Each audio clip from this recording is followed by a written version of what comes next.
Another banger. This lighting. Alright, hey guys, and welcome back to my YouTube channel. It's Victoria here, aka Journey to Farm D, and I'm back with another video. Now today I'm going to be doing an advice video on how to get into like grad and professional school. Now for those who don't know me, I am in my first year of pharmacy studying at the University of Toronto, and I just want to share some tips that I found really helpful when I was applying to professional school.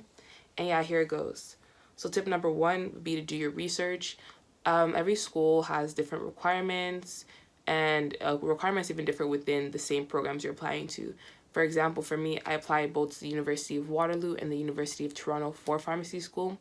Now, for my University of Waterloo application, they required a application that included not only my academics, but also my experience in the field and outside of it. And they also required a reference letter as well. Then when you came to U of T, the requirements were slightly different. They wanted to see your academics, so you did an application for that.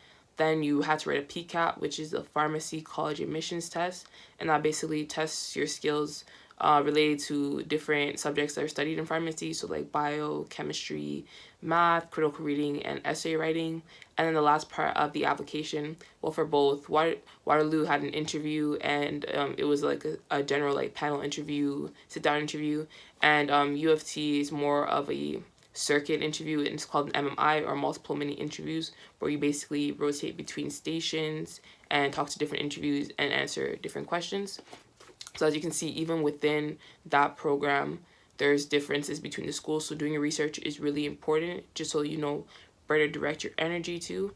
I would also say what I found useful was looking up YouTube videos, so seeing people, oh, how to apply to pharmacy school, how to get into pharmacy school, and for different programs that require different things. So if you're trying to get your master's, looking up people going to masters in this, or PhD students looking up how to get into a PhD program, etc., etc. I found YouTube to be a very useful tool in doing my research. Another tip I would give or recommend is getting experience. What I mean by that is like volunteering in the field, or even getting a job if you can. So for me, it was volunteering at a pharmacy, working at a pharmacy, seeing if that was something what I wanted to do. If you're a medical student, maybe volunteering in a hospital, a PhD student or master's student, volunteering or working in a research lab on a topic that you may want to study. Just getting that exposure, I think, one, is important to determine if it's something you truly want to do for the rest of your life, or just in terms of like the application process. Like, I know I was able to draw a lot of skills and a lot of experiences from my volunteer experiences and work experiences into my interview. So if you guys can get that experience, I would recommend that before applying to graduate or professional school. And the third tip I have for you guys is using your resources.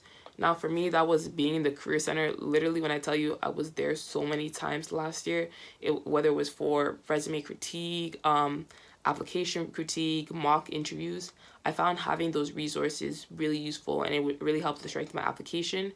So if you're in university or in college right now, I would recommend you taking advantage of the career resources on your campus. Another tip I would stress, again, is under using your resources, but would be talking to people in the field. So whether that is professionals already studying or upper year students in the program you're trying to get in, my suggestion would be talking to them about how it is to study in the field, how they're liking it, just to get a take on that. For me, I was able to not only work with pharmacists who are in the field and they shared a little bit of their experience with me, but I also actually got to speak to a past pharmacy student in my program right now, and he was really helpful along the application process. He gave me really good tips that helped me in my interview, and I just found that really useful. Another way of getting using your resources would be YouTube.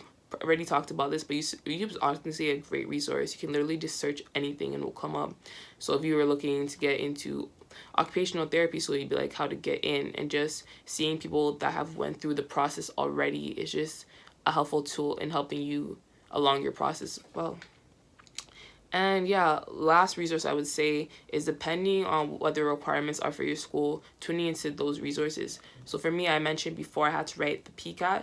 So a useful resource I found was using the PCAT textbooks they had. They had some online mock PCAT tests, and it just really helped me, one, knowing what I need to study for the actual PCAT, but as well learning how to time myself, because it is a pretty long exam. and just, yeah, different things. So like for mock interviews, YouTubing how to do it, YouTube are searching different or Googling different practice questions about what they may potentially ask you. Just doing that research and using your online resources as well as the print ones if you do have them, I think is very beneficial when it comes to applying for grad or professional school.